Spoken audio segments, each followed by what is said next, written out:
In early September 2018, I completed what I consider to be my most important life's work to that point. It was a culmination of years of studying what may be the greatest immediate challenge facing humankind today.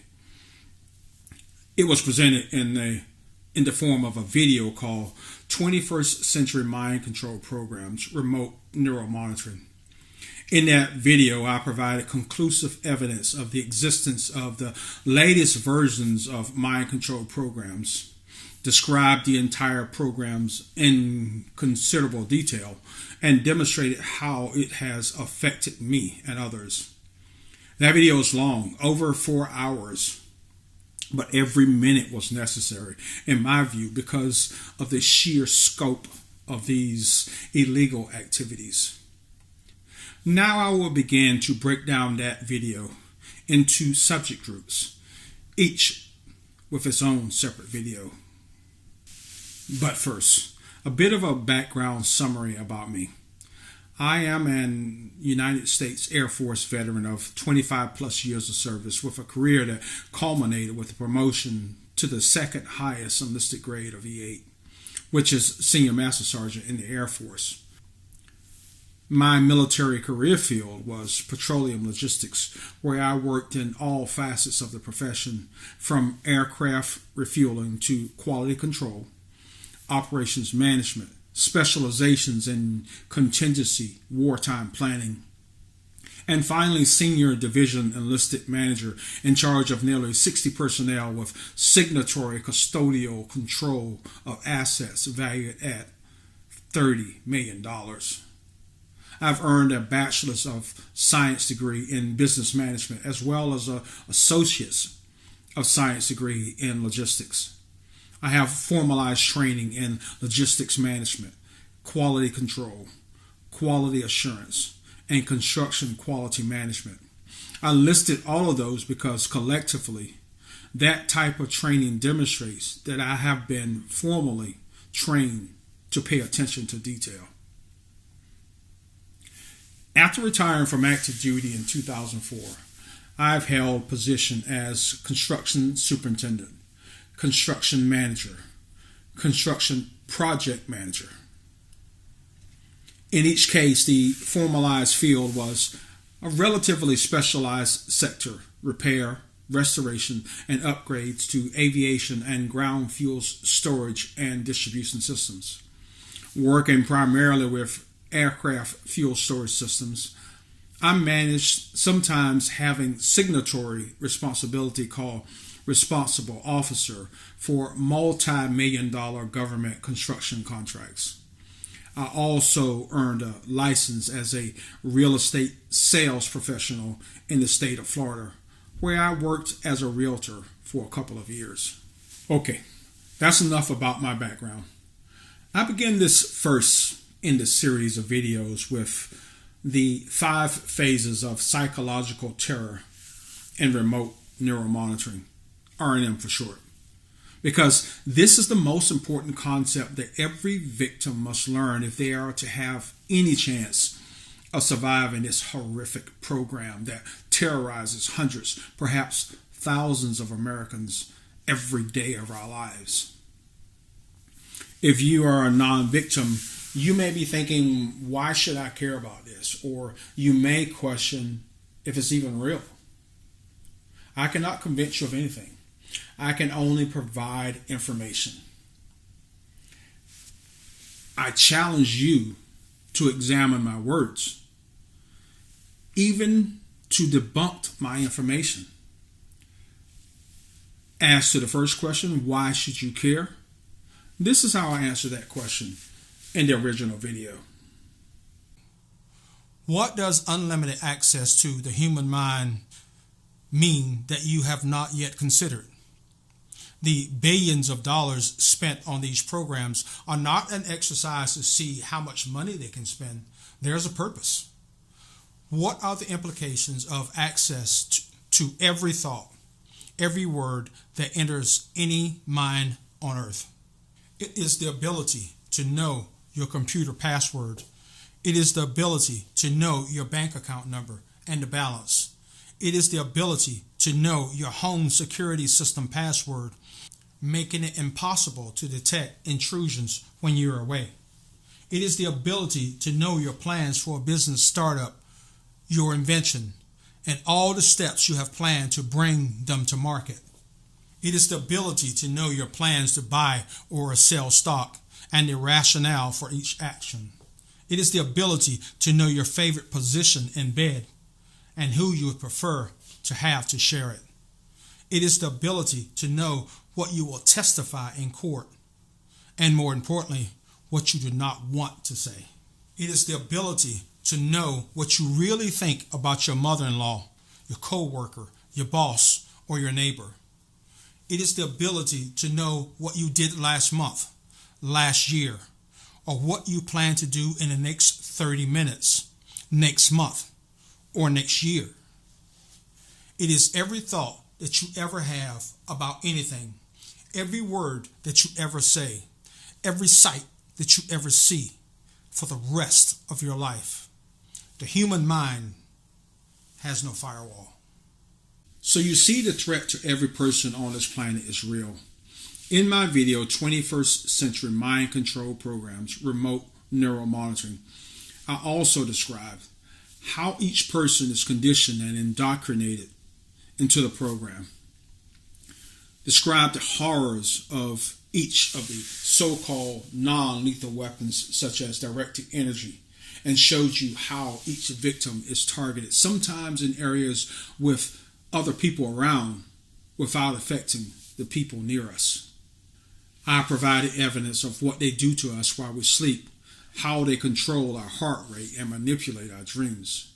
I showed you the connection between gangstalking, directed energy weapons, Voicetoskull, and other harassment techniques, and the subsequent far too common false diagnosis of mental illness. The video includes hard evidence of our government's research into mass mind control, including actual contract documents. My presentation also presents a logical argument for why these programs exist. In other words, what they all aim to accomplish. I take you through the advanced electronic controls such as online programs, manipulations, integrated software features that make Windows accessible to their every desire to monitor everyone in real time. I take you through U.S. historical evidence of involuntary human testings and the horrors that have been admitted in declassified documents. Then I present absolute evidence of what they have done to me, from forced whistleblower to a myriad of elaborate traps and games. In each case, I offer hard evidence in the form of documents, real-time video recordings, as well as methodically documented personal observations.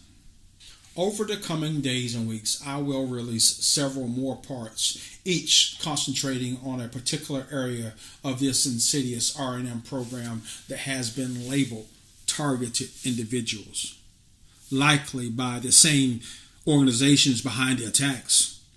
Targeted individuals, in my opinion, is just a diversionary propaganda term that shifts the focus away from the fact that we are actually unwitting victims of the remote neural monitoring programs, which is basically body hacking, human non-lethal weapons testing, and data collection that is subsequently input into behavior modification programs with the final goal of perfecting means and methods of gaining control and predictability over all human behavior. That behavior control starts with learning how to control the unwitting and involuntary victims that I call VITIs, meaning victims of involuntary technology interface, which in my opinion describes exactly what we victims face every day.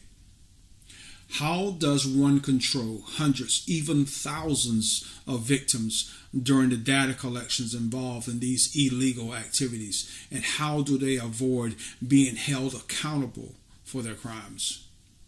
In this video, I will explain why they conduct the so-called no-touch torture tactics and how they get away with it. Let's pick it up there. The earliest mind control programs that most of us are familiar with are from the previously top secret MK Ultra and Project Monarch files. Subsequent declassified documents allege that MK Ultra programs were terminated in 1966 or 67. Imagine this. What if that program, arguably the most horrific non-consensual human experimentation program in history, never actually ended?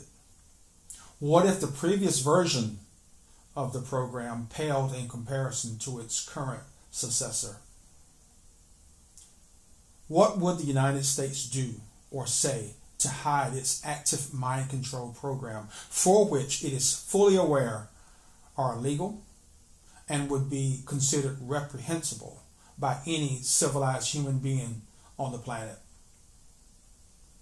It would be easy and perhaps expected for someone who has no knowledge of what we endure every day to just say that we're crazy. In fact, those are the perpetrators' goals and expectations.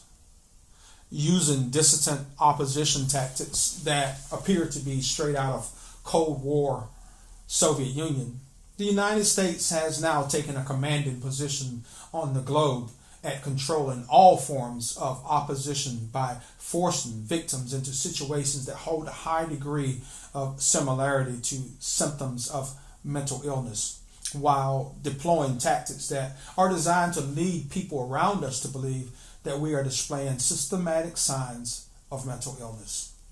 However, in the presence of fact, we are simply unwitting participants of programs designed to mimic a wide range of classic mental health conditions through constant and continuous stress, remotely induced pain, and relentless overt surveillance that gives the victim the feeling that there is no peace or refuge from this nightmare. It is very important to understand that every tactic used against mind control victims is designed to make it look like the victim is suffering from mental illness. False diagnosis of mental illness is the ultimate get out of jail card defense, because it removes the perpetrator's need to answer any question, and absolute essential protection for them, because under the thinnest level of scrutiny, the evidence of unlawful and inhumane crimes are blatantly obvious. Each tactic forms a basis for one or another form of mental illness, harassments that are untraceable and far too often outside the technical expertise of the victim to record and communicate in a way that proves that crimes were committed. I think I have that expertise.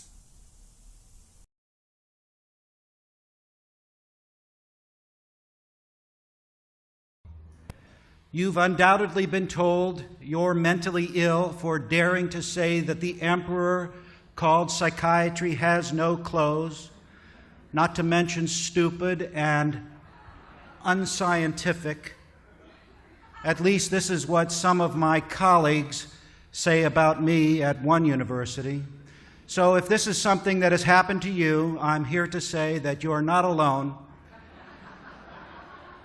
The controversy regarding the myth of mental illness and psychiatry is not about science or medicine, it's about power. When psychiatrists start agreeing with you, well, then perhaps you ought to reconsider your position. Something may be wrong. So I'd like to say a few disobedient things, which is especially true because I was trained as a psychologist, and when a member of the profession criticizes its own, it's considered especially sacrilegious. What do we know that is true, that the cult of psychiatry keeps telling us is false? First, the idea that there is a known brain lesion causing mental illness. The truth is, we cannot tell who is mentally ill and who is not by looking at pictures of their brains or analyzing their blood. Psychiatrists had to invent their own book of diseases because pathologists would have nothing to do with them. It's called the Diagnostic and Statistical Manual for Mental Disorders, the DSM, a great work of fiction. What's the difference? What's the difference between the DSM and a scientific book of disease? Every disorder in the DSM is invented. Every disease listed in a pathology textbook is discovered. Real disease is found in a cadaver at autopsy. Mental illness is not. Mental illness refers to something that a person does. Real disease refers to something that a person has. Consider this yet another way. It takes one person to have a real disease. It takes two people to have a mental illness.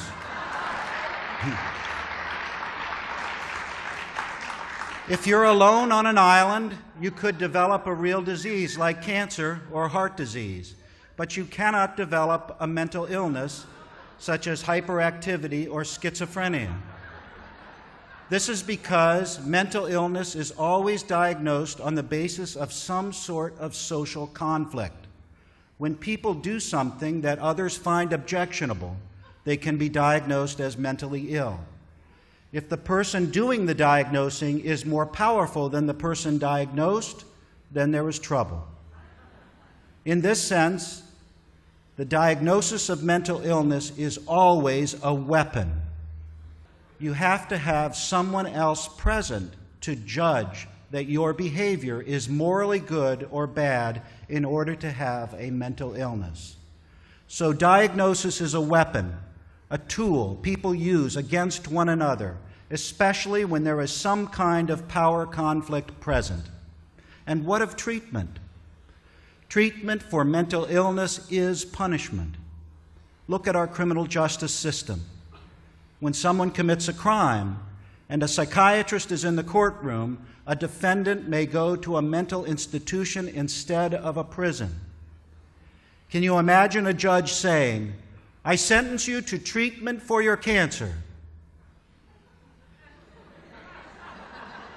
I submit to you that psychiatric treatment is worse than prison. For in prison, they don't judge how long people should be deprived of liberty on the basis of what they think about themselves and the world. In a mental institution, of course, this is the case. If you don't think about yourself and the world correctly, you'll be punished longer. Psychiatrists love to say that mental illness is a real disease, just like cancer. The analogy between mental illness and real disease is not reciprocal. It doesn't hold both ways. Having cancer is not like being depressed. We don't shock people who have cancer to make them better, especially if they don't want to be shocked. Consider how melanoma, a deadly form of skin cancer, is a disease here as well as in northern India. If you have melanoma, does it cease to exist if you move to another country, another culture? Of course not. If you're wandering the foothills of the Himalayas and meditating for 15 hours a day, you may very well be called a holy man in India. Take that same person, have him walk across the grounds of the Washington Monument in Washington, D.C., and he's diagnosed a paranoid schizophrenic and committed to a mental hospital. What do you think psychiatrists would do if Jesus were alive today, or Buddha, or Mohammed? Bada bing, right into a mental hospital, injected with drugs to stop their crazy beliefs and speech. Psychiatrists today are the true grand inquisitors. They would crucify the holy men and women of yesterday in an instant. My father was sent from Nazi Germany to America in 1933 when he was about 15 years old. From the time he was sent out of Germany by his family because he was a Jew until his dying day 5 years ago, he had nightmares that the Nazis were persecuting him. He fought against them his whole life, awake and asleep. I used to ask him, "Dad, what were people thinking in Germany back then?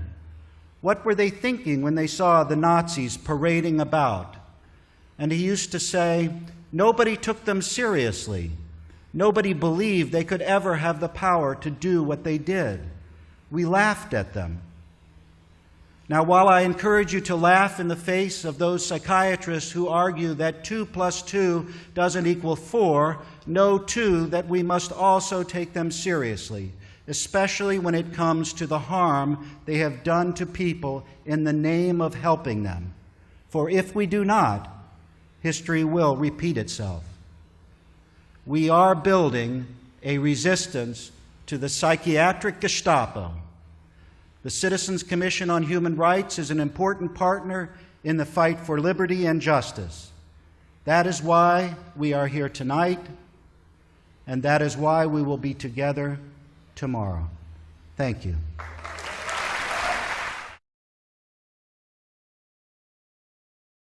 A new independent review has revealed extensive details on how members of the American Psychological Association, the world's largest association of psychologists, were complicit in torture and lied and cover up their close collaboration with officials at the Pentagon and CIA to weaken the association's ethical guidelines and allow psychologists to participate in the government's so-called enhanced interrogation programs after 9/11.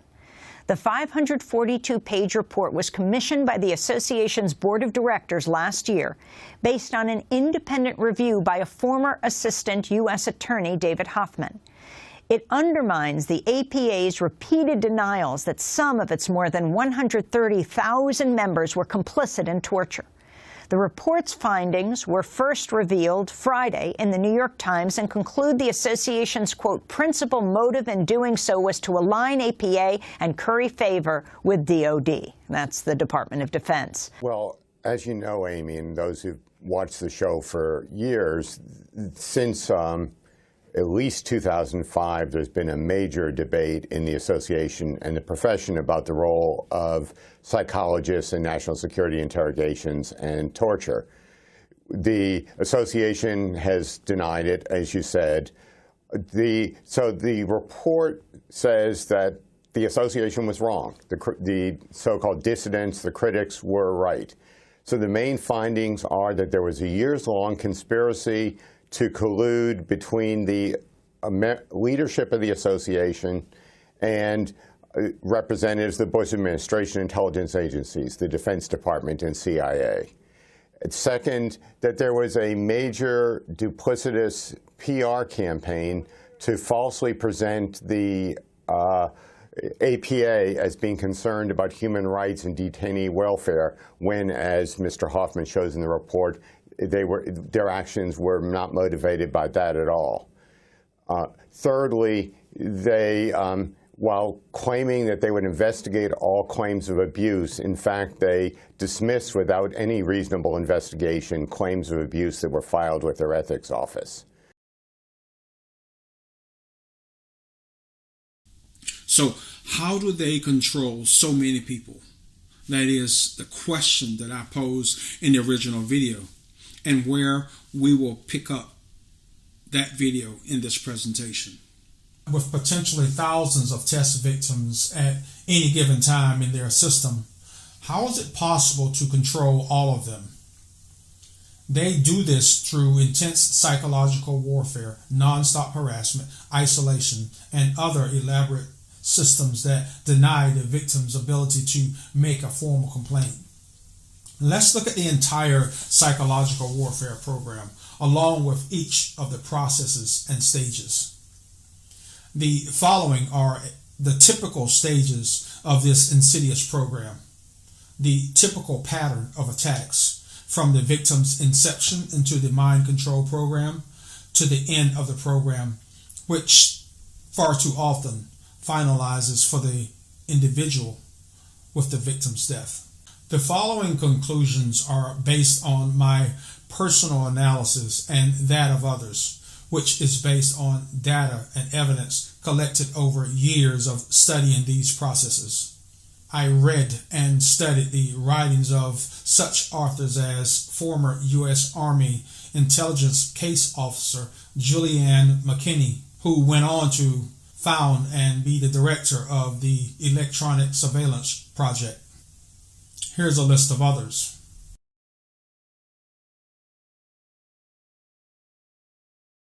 The initial phase is designed to gather information on the victim, to get to know every aspect of the victim's life.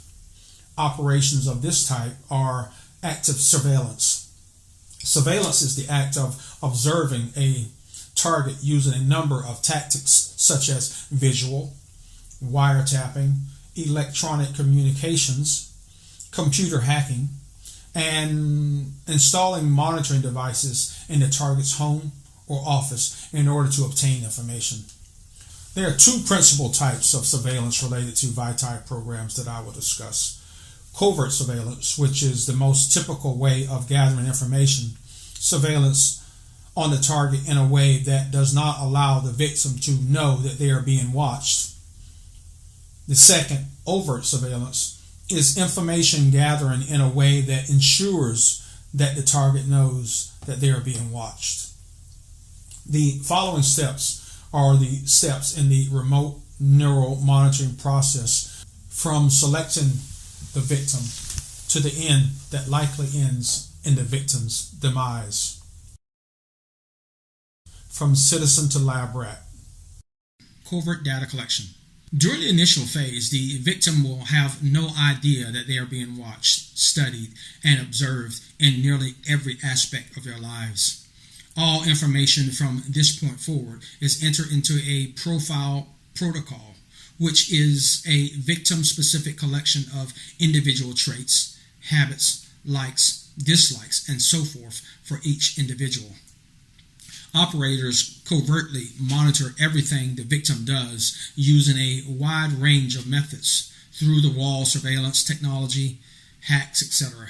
Built-in software architecture allows government agents and authorized contractors to use inherent system design to gather and collect any file open on Windows devices. By creating system processes such as elevated profiles, operators own the Windows PC, able to monitor and collect any document in real time. These are internet addresses of files created on my computers, obviously accessible by these links. Windows indexing using elevated privileges can make any file disappear from the computer owner's view instantly, yet leave the file in the original folder undetectable by the victim, providing perfect deniability later if the process is discovered. They study the victim's weaknesses. The perpetrators are looking for specific weaknesses that they may be able to exploit. If there is a secret fetish, any habit, especially ones that would be viewed as controversial or embarrassing to the victim, they will find it. Is the victim predisposed to bribery or other forms of nefarious persuasion? Strengths. Is the victim a leader or a follower? Does the victim have a natural ability to influence people? How does the VITI respond to authority? It appears that strong-willed test subjects are treated to particularly harsh tactics, often ending in violent termination because presumably they are not likely to be broken easily, if ever. Likes and dislikes. Every like and dislike will be charted and entered into the victim's profile protocol, assigning a primary antagonist, the attack agent. During this phase, the PAT-C nemesis is presented. Neighbor, co-worker, ex-spouse, ex-partner, former friend, employer, or even a civilian contractor will begin to do small things that get the victim's attention in a negative way. From these actions, the victim will be able to associate this person, group, or organization with many of the issues they have faced since the problems began. They will select an attack narrative against the victim, although in the beginning there may be many as they ascertain which narrative is most effective. One or more of these false narratives will be selected for potential use to discredit the victim from a wide cross-section of society, from family to friends, colleagues, and longtime acquaintances. Each will be custom tailored to have the maximum level of negativity to each group or individual. Infiltrate the victim's social network. By now, the victim will have acquired new friends who seem to have a lot in common with them. Some relationships may be intimate, all designed to gain the victim's trust that may later be exploited. Previously indoctrinated local perpetrators will be used to begin to spread unflattering allegations about the victim. At this point, the victims are being secretly manipulated towards actions that support the perpetrator's goals. The foundation of the operation is to use long-term planning prior to the initiation of activities against the victim. It appears that in this phase, the perpetrators decide how to move forward, up to and including just how they plan to eliminate the vitae if they become unmanageable. If the victim has a perceived weakness, operators will begin to test each weakness individually by placing the victim in situations where a carefully planned event can be staged to gauge the victim's reaction. The perfect combination seems to be something that the victim would be particularly ashamed of being associated with if discovered by friends. Many women have complained that rumors of sexual promiscuity are common. Men are accused of sexual indiscretions. If the person is heterosexual and personally finds homosexual activity unacceptable for their own lives, they may try to associate the victim with homosexual activity. Accusations or rumors of pedophilia seem to be another favorite, likely because nearly everyone would find it easy to have strong opposition to anyone who would do that to a child, and rightfully so. The wide variety of methods used to wreck the victim's reputation seem to indicate that there is a well-oiled machine in place to disparage the individual, with rumors planned inside each of the victim's social groups. The perpetrators use whatever lie they perceive as most effective at creating ill will inside the unsuspecting public, who is being deceived as well, oftentimes including the victim's own relatives. In this phase, any and every vice will be presented to the vitae in order to evaluate it for future use and perhaps entrapment as well. The goal in this phase is to determine how their human lab rat will be used within the program. I talked about some of the tactics, but I am sure that these items are just scratching the surface here. Level 2.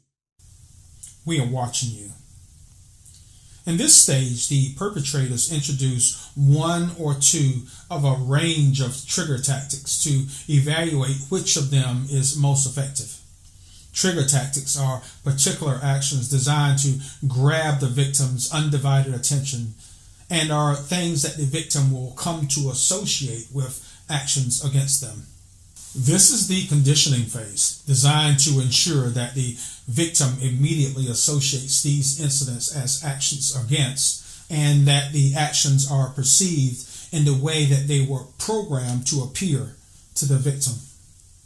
During phase 2, the victim's assigned nemesis will step up the level of aggression. The designated neighbor, co-worker, ex-spouse, ex-partner, former or even close friend will do something that the victim will find reprehensible. Data gathered in phase 1 will aid in selecting this act. Up until this point, the vitae has become more aware of the unusual activity, but not much more. The perpetrators are now seeking a more formalized response to the vitae, a police report, restraining order, something to document a disagreement between the victim and their agent. That is the hook, the proof positive in the victim's mind that this person or group is behind these actions. Strangers may talk aloud about private matters that only the vitae should know. These words are coming from people who speak their assigned lines within earshot of the victim. This heightens the victim's concern for their privacy and increases visible signs of paranoia. Traffic incidents begin. Aggressive behavior, tailgating, and sandwiching happen at random times, but often. At the same time, there are likely instances of home invasions. The invaders do not normally take anything of significant value. They may even just move some object to a different location. They systematically step up the severity of the harassment until the victim begins to become concerned for their personal safety. And during all of these intrusions, increased signs of paranoia become evident. Again, the goal is for the vitae to report one or more of these incidents, which by design will be impossible to validate. Small but noticeable computer and or phone hackings began to become obvious. Here's my fingers on the sides, not touching anything. See, on the sides. Not touching the screen. There's nothing I'm touching on the side. Oh, look, it's typing to me. It told me earlier I had cancer or something about cancer. It's typing right now. It did not do this when I was out of town. Thank goodness I got it recorded. It's really getting scary. Sometimes they type me messages like you have cancer. Wow. Okay, as you can see, the phone is acting on its own. I'm not doing anything. I must point out that these signs of surveillance are conspicuous because the perps want the victim to know that they are being surveilled. As mentioned earlier, it is called overt surveillance. In my case, a screen caption program was used that caused a momentary pause in the mouse, something just subtle enough to be noticed, but covert enough to look like secret surveillance. I now understand that it was not intended to be covert at all. It was designed to get my attention and to create concern for my computer's security. The individual act of invading personal privacy, such as home intrusions and hacking personal communication devices, are acts designed to instill fear about the most basic American right. A person's home is his or her castle, secure from unreasonable search and seizure of property by the government. In this phase, operators make decisions on victim-centric harassment protocols. Victim-centric harassment protocols are the specific actions determined to be most effective at achieving the intended outcome of driving fear, stress, and anxiety in the victim's everyday life. The tactics become a permanent record to be used in future psychological warfare operations against the vitae going forward. Once identified, those are the tactics that will be used permanently against the victim for months, years, or until the vitae life is ended. Phase 3. Sensitization. Be afraid. Be very afraid. This phase cements the targeting activity identified in the harassment protocol as most effective against the victim. These are the tactics selected from Phase 2 activity, which were considered to have the best influence on the victim's propensity to notice the activity. Actions may include using lots of cars of the same color, all red cars or white vans, for example. Vehicles with their high beam lights on and act called brighting may also be used. Noise campaigns. Cars driving through the neighborhood or neighbors honking their horns or squealing tires. There may be several people with backpacks. People wearing a particular color. People standing in a particular spot every day. Or people standing near the victim looking at nothing in stores or other places. Strangers pointing a phone in the vitae's direction for long periods, but not exactly at the victim. A helicopter may be hired to fly over the victim's home several times in one day. Police cars may be used to crowd the victim or to appear at every other corner or so in the victim's path of travel. Street theater, which are elaborate schemes acted out by multiple perps, which is designed to make the victim feel unsafe, even that their life is in danger. Games called mobbing are used, which is the act of having several perps crowd the victim as they walk down the street or as they enter a confined area, any place that will make the victim feel vulnerable. Workplace mobbing. Several co-workers may be selected to constantly harass the victim in an apparent attempt to force the victim to lash out in the workplace against the assailants, who are fully protected from any form of action from the employer, who is also employed as part of the actions against the vitae. These are just a few. However, each of these actions are designed to harass the victim with a highly concentrated effort to present a single group or theme over and over again. The actions are aggressive and potentially dangerous because it is impossible to predict how a victim will react to extreme tactics used to push the victim to the outer limits of their tolerance for the perceived danger. Perpetrators will get the victim's attention. This is event association.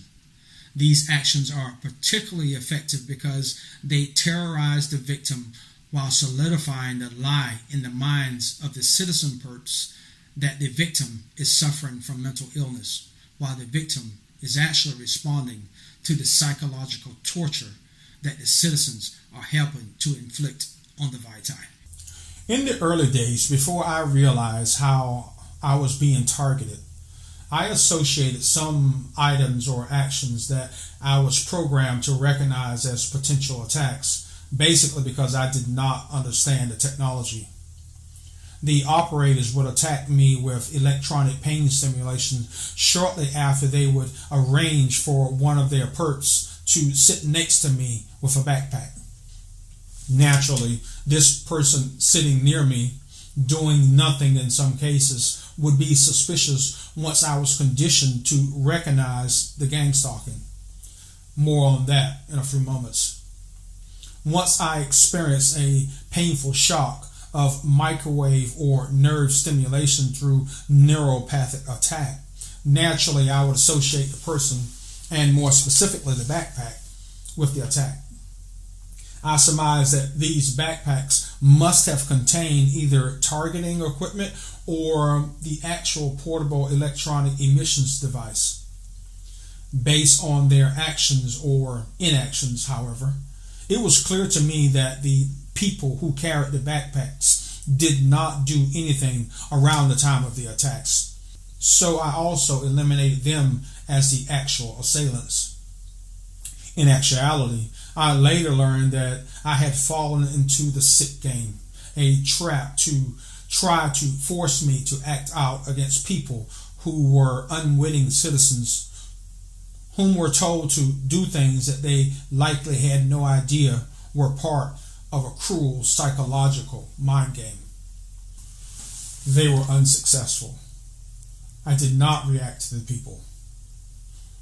I later learned that remote devices are not needed in order for the perpetrators to inflict pain. It can be done from a considerable distance away and without the assistance of any person or portable device.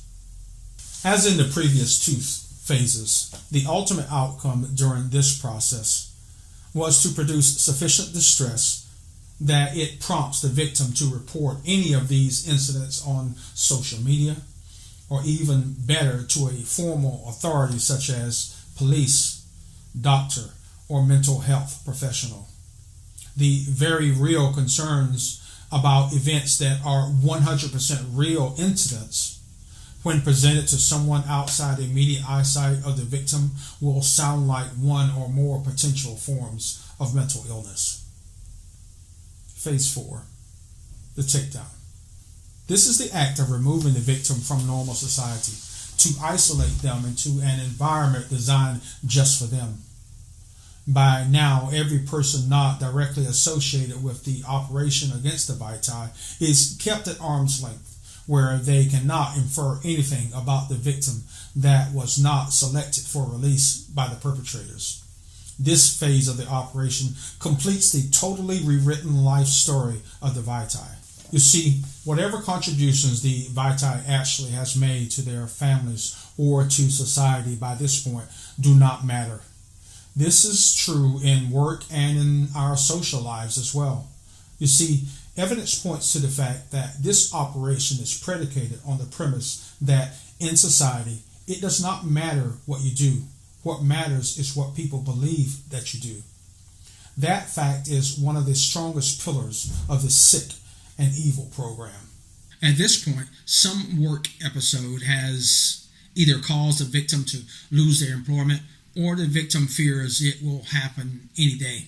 Following loss of income, the landlord or bank will likely be cruel and insensitive, deploying tactics designed to force the victim from their home, with the desired outcome of making the victim homeless, or as a minimum to make the victim nomadic or confined to a location under the perpetrator's complete control.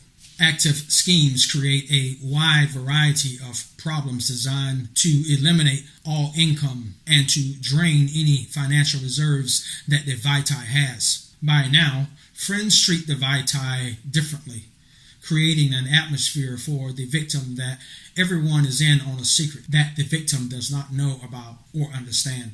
Every job the Vitae applies for normally will not even earn an interview, or if the victim is hired, they are quickly fired or forced out with little or no reason. Money is fleeting fast. The Vitae has a list of people to blame, but none of it completely adds up based on what the victim understands.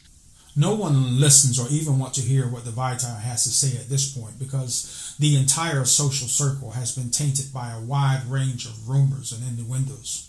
Previous close friends and acquaintances avoid the victim, generally using language that suggests that the problems are all in the victim's own making, or even worse, words and actions from people that the Vitae encounter suggest that they believe that the incidents are all in the victim's mind. There have been one or more close friends who have recently committed acts that make their continued friendship in the victim's mind impossible going forward. If the Vitae is lucky, they've discovered by this point that they are trapped in this formal covert mind control experimentation and testing program. Tragically, however, most will not understand the dangerous world of lies and deceit that has taken over their entire lives.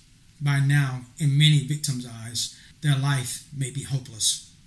Phase 5. Establish control. Phase 5 is an all-out attack. This is all-encompassing psychological warfare in its purest form. Operatives use a wide range of tactics to attack the victim, from the subtle passive-aggressive remarks to overt, in-your-face aggressive mind games, entrapments, as well as complex and highly choreographed situations designed to encapsulate every aspect of the victim's life. I found the passive-aggressive attacks very interesting because this technique was the most difficult for me to detect and understand for a long time. Acts of passive aggression fit the program perfectly because they are difficult to detect by anyone outside the full context of the victim's personal experiences. Targeted passive aggression tactics require a thorough understanding of the types of comments that the victim would find objectionable and the ability to skillfully mix those types of comments into the context of normal communications. Passive aggression is the mind game that provides the means to provide psychological stress to a victim in plain sight, while showing little signs of aggressive acts to the casual observer. Without background on the comments, an innocent bystander would see nothing wrong in the exchange. The goal at this point appears to be to remove the Vitae from society, to incarcerate, institutionalize, or euthanize. Passive-aggressive comments are just one small area of the mind games played by perpetrators. Let's examine a few of the most significant techniques used to terrorize Americans caught inside this hell. Gangstalking. Gangstalking, or organized gangstalking, which is a more accurate term, is one of the primary harassment tools. It means exactly what the name implies. Groups of individuals coordinated and managed to overtly follow or stalk a victim in a way that is not easily seen by anyone other than the target. But because of the sensitization efforts in earlier phases, the victim will easily recognize these situations. Stalking, by the way, is illegal under U.S. Federal Code 2261A. I will use number 2, quote, whoever with the intent to kill, injure, harass, intimidate, or place under surveillance with the intent to kill, injure, harass, intimidate another person, B, causes, attempts to cause, or would be reasonably expected to cause emotional distress to a person. Stalking statutes are complex, but in my untrained assessment, their description of conditions fit these remote neural monitoring operations with perfection. These organized crimes are designed to inflict psychological distress on the victim in public spaces, with consequences that are impossible to predict because the victims can feel a very real and terrifying sense of immediate danger. The gang stalking technique skirts prosecution because since there are many different people used in the activity, it is difficult to prove based on current law. Yet, the psychological effects of stalking can be demoralizing and traumatizing for some, virtually impossible to ignore for many. Evidence apparent after closer study shows that stalking is also the primary weapon used to facilitate a false diagnosis of mental illness. The complicity built into these crimes is alarming as well. This is in-your-face overt control of every aspect of the victim's life. Tactics designed to give the victim the sense of hopelessness, paranoia, and despair. The citizens may have no idea that they are participating in a terror campaign against other innocent citizens because they have been lied to about the reason for what they are doing to the victim. The citizens' perps may falsely believe that they are helping the government to control a criminal or a host of other potential lies about the victim, when in fact they are participating in acts designed to terrorize other citizens. National security letters and mandates for secrecy prevent the citizens from speaking out at the risk of imprisonment or worse. Their complicity makes the citizen a criminal participant for life, a fact that can easily be used to manipulate the citizen perps into further actions against the victim and others, fearing they could also be held accountable for the crimes if they do not help to eliminate the victim that now is a threat to exposing them as well. The conundrum must be an unimaginable hell.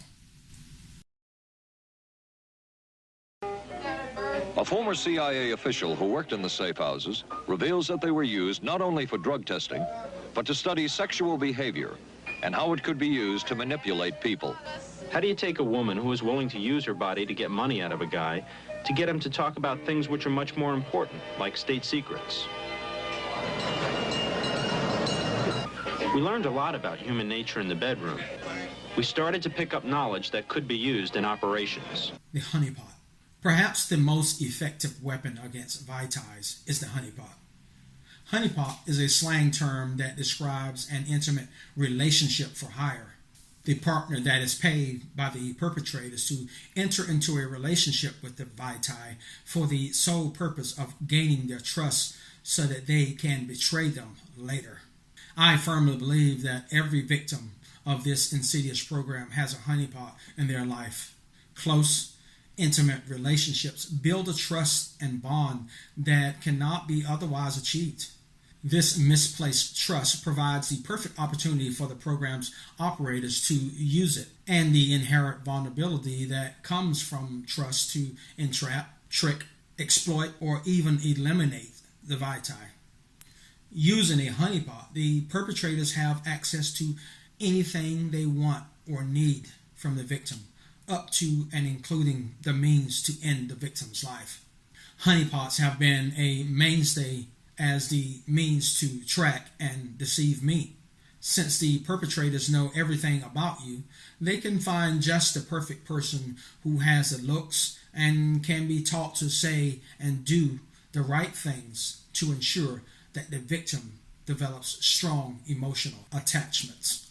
One of the most offensive things that I've had to get over is the fact that I am 99.999% sure that I married a honeypot. That is an unbelievably sick and demented thing to do to anyone. Following our divorce, that woman then disappeared from all search engines. Go figure. As soon as I started to understand this program, everything that never added up about the so-called relationships with that woman added up completely. Last note, and this is to those people working as perp honeypots. They are very precise words for people who sleep with others for money. Your job is to smile, be nice, sleep with the person, get paid. Manage communications. All contacts with vitae must be managed. Communications to and from the victims are tightly controlled, limiting them to individuals who are cleared to communicate with the vitae. For victims of RNM like me, every communication is either controlled prior to communication or likely sanitized after the communication. Meaning, outgoing communication such as phone calls are blocked altogether or truncated to one of their agents, and casual or incidental contacts are likely approached by agents who probably spread one or more of the false narratives about the victim to avoid the opportunity that the citizen has anything but the controlled narrative view of the victim. Electronic communications are restricted to mediums under the total control of federal agencies or authorized contractors. Every cell phone that I have owned since 2004 has been under the complete control and surveillance of these operators. I was blocked from promoting my videos on YouTube. I've sent videos to dozens of people who are part of a victims group and later discovered that not a single one of the other victims had viewed the video. Is it possible that like-minded people would not care to know what others in their same situation have to say on a video? That is unlikely to the point of ridiculous. These are posts on my mother's Facebook page. There have been no detectable interactions in the form of positive or negative comments. How's that possible? Directed energy. Directed energy comes in various forms. The most common type is microwave energy. Within the microwave spectrum, there are two primary types used for very different purposes. Directed microwave energy, similar to the type used in a microwave oven, but operating on a frequency of 95 gigahertz, is primarily used as a so-called non-lethal pain weapon. According to Raytheon, the active denial systems platform emits a millimeter wave that, quote, penetrates the skin to 1/64th of an inch, producing intolerable heating sensation that causes targeted individuals to flee, unquote. I have personally experienced this weapon, but unlike when these individuals knew and expected something to happen, it is a far different scenario when a person has no idea why their skin suddenly started to burn, when they have no idea where it's coming from, and when they have no idea why this is happening.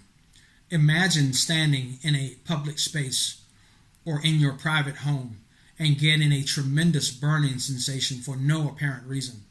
This directed energy beam, when beam width is considered, can be used to target a person and will not affect others around the target so long as the beam width and proximity to other persons are considered in the targeting.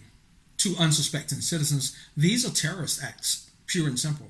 For the perpetrators, these are the perfect weapons for inflicting torture from a distance that is undetectable and untraceable. Stop for a moment and imagine trying to explain this weapon's use on you when no one else saw the weapon or felt the pain. The logical conclusion for anyone the victim may try to tell about this experience would likely be, there's no way. That's crazy talk. These weapons are pure evil. Second, the pulse microwave device is commonly known as Voicetoskull, V2K for short, or microwave hearing. One other term, which seems to be right out of a movie about a mad scientist, is called Voice of God, which is most offensive in my opinion because it's tantamount to a claim of God-level powers over humans. In 1994, the Air Force Research Laboratory carried out experiments where scientists used technology to transmit phrases into the heads of human subjects. How? By burying subliminal messages in microwaves and beaming them into a person's head. It seems like a weapon torn from the pages of a comic book. The Air Force denies it's working on one. But patent number 6470214, issued on October 22, 2002, says otherwise. The patent title, Method and Device for Implementing the Radio Frequency Hearing Effect. Patent holder, the U.S. Air Force. Here's how the V2K process works. When people are illuminated with properly modulated low-power microwave, the sensation is reported as a buzzing, clicking, or hissing, which seems to originate within or just behind the head. The phenomenon occurs at pulsar frequencies as low as milliwatts per centimeter. With carrier frequencies, intelligible speech may be created. When a directed microwave pulse in the gigahertz range strikes the human body, a very small temperature perturbation occurs. This is associated with a sudden expansion of the slightly heated tissue. This expansion is fast enough to produce an acoustic wave. If a pulse stream is used, it could be possible to create an internal acoustic field in the 5 to 15 kilohertz range, which is audible. Try to imagine the scenario that some have described of a person talking directly in your head, saying horrible things, telling the victim to kill themselves or to harm others. This is a sick and barbaric crime. I thank God every day that I have escaped this pain thus far. I take you back to the words of Dr. Gene McCall in the 1990s as they bragged about their achievement, saying that now we can talk to selected adversaries in a fashion that would be most disturbing to them. The recent list of people claiming to have suffered this way is not lost on me because it appears the trend is to use violence against people who look more like me than the majority of the population. I spoke earlier about the electrically induced body pain. The capability exists to create a variety of sensations from hot to cold and pain in various parts of the body, all created using sensory arousal on a neurological level. These so-called non-lethal weapons can cause death either directly or indirectly. They are deployed against people like me by the hundreds, perhaps thousands today. The threat of private sector access and government misuse are issues that not only have not been explored by the American public, but the mere mention of the existence of these technologies appear to be considered a threat to national security in the minds of the people carrying out these crimes. There are other technologies and torture techniques as well. However, these are the most common. When all of these torture methods are used in concert, their goal appears to be to break the victim psychologically and record every moment of the process. The United States deployment of the RNM system, along with its network of support, surveillance, and counter-surveillance support systems, is perhaps the biggest open secret in human history. Part of the reason that this vast web of covert and overt lawlessness can exist is because of the unconstitutional provisions of the Patriot Act. Within our government, there are individuals who have the requirement to be able to effectively lie as part of their job description. Their job is to present sometimes outrageous lies in a way that the information seems credible and that this lie is ultimately believed. So what I wanted to see is if you could give me a yes or no answer to the question, does the NSA collect any type of data at all on millions or hundreds of millions of Americans? No, sir. It does not. Not wittingly. There are cases where they could inadvertently, perhaps, collect, but not wittingly. These individuals can use documents like this without the risk of challenge even to the truthfulness of the information from which the lies are based. Seriously? Why is the very existence of such a document not a huge red flag? Citizens are compelled to cooperate and prohibited from challenging any aspect of what they have been directed to do under the threat of actions such as fines or imprisonment. The goal is 100% control of the message. The term information dominance has consumed a substantial portion of national resources in the areas of communication as well as neurosciences for the past couple of decades. These all-encompassing efforts include programs to gain absolute access to all forms of communication. From the highest platform of hacking the human brain, they want access to all information encompassing every facet of human life. The powerful elites in the U.S. hierarchy evidently seek to know everything about anything or anyone at any time. Information is power. Information about the thoughts of anyone is the ultimate power. It appears that they also seek to control public perception in all things as well, from mass media to social media. I spoke earlier about the use of everyday citizens to terrorize the Vitae. That participation does not stop there. They are important players in the world of weaponized social media.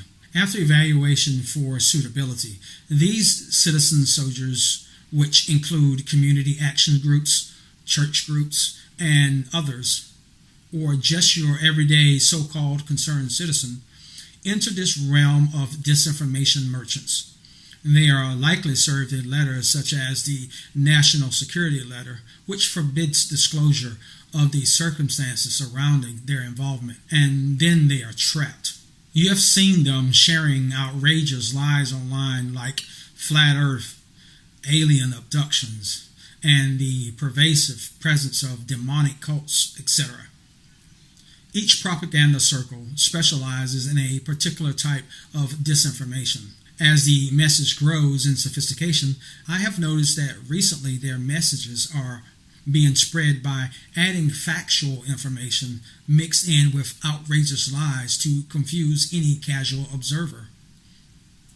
Their ultimate goal seems to be to have the observer simply throw their hands up in confusion and discount everything about the individual topics as lies.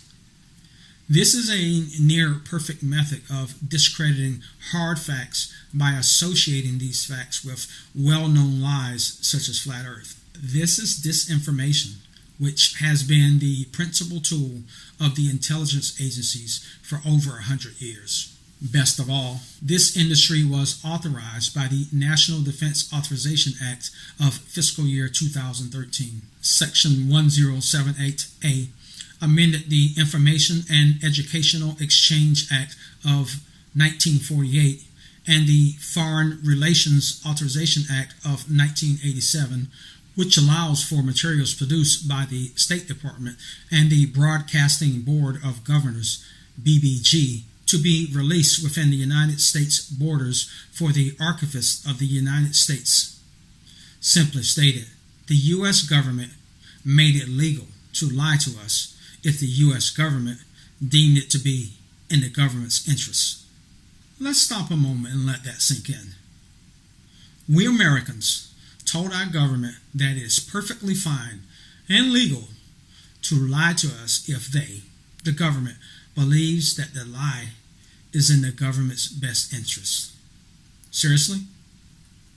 What the heck did you think they would do with that type of power? How's that working out so far? Our government routinely lies to us about monumentally important issues, most of which directly affect physical conditions as well as life or death of our fellow citizens. Sometimes the line is blurred, as in the case of Colin Powell's speech before the United Nations. Every statement I make today is backed up by sources, solid sources. These are not assertions. What we're giving you are facts and conclusions based on solid intelligence. Then there are outright lies.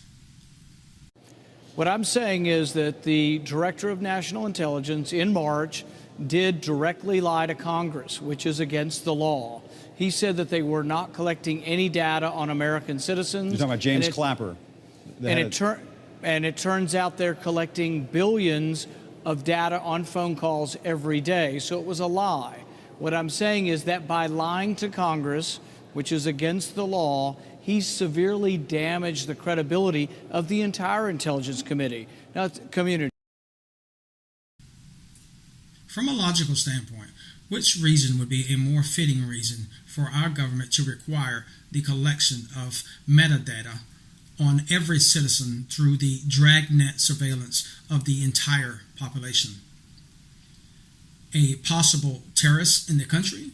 Or efforts to manage tens of thousands of Americans who are secretly being monitored through illegal remote neural monitoring programs that the American people would likely view as reprehensible acts against us? I know the answer, but I'll let you decide for yourself. Our plight today falls on deaf ears. Federal agencies armed with the instant authority and credibility afforded by the emblems of our great nations lie, deny, or ignore us as we victims continue to tell our truth on deaf ears. I, like thousands of other victims, do not deserve this. No one does.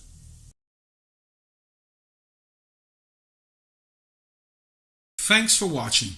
In order to view the complete video, please go to YouTube and search for 21st Century Mind Control Programs Remote Neural Monitoring, or click the link in the video notes. Thank you.